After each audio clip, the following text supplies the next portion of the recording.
So our results for the year ended December 2013 have just come out, and of course the most important highlight of all is the fact that we've returned to profit growth. The main drivers of this are firstly a sterling performance in the schools division, which has been the main component of the business for the last couple of years in terms of size, and has once again come through with very strong results. We're delighted that we've been able to continue growing. Revenue in the schools division grew by 11%. And at the same time, the division was preparing for the opening of 4 new sites and campuses, which opened in January this year. And if you remove the effect of the costs of those campuses, in fact, the division maintained its margins as well on a comparable like-for-like basis.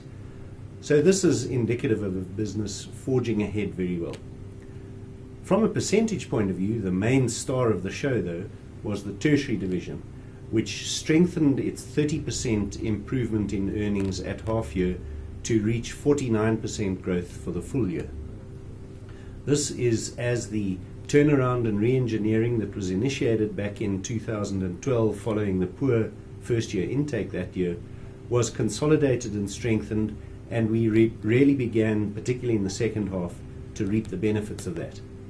The good news is that we expect this turnaround to continue to strengthen and to be sustained next year, and we look forward to a further strong improvement in the tertiary division then.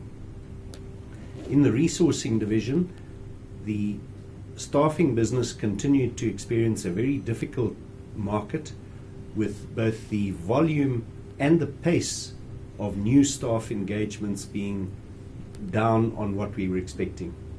The business as a whole therefore suffered, and both volumes and profits were down. But nevertheless, the staffing division also produced a very good return on capital, a positive cash flow, and made its contribution to the total result.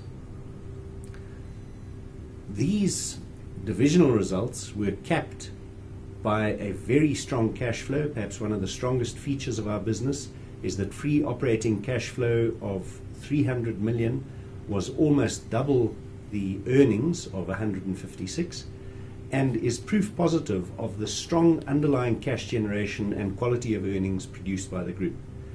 This cash flow enabled the balance sheet to be strengthened further. We were able to see to the financing of not only the capital expenditure but all the other cash requirements of the business, and to plan with confidence for the future.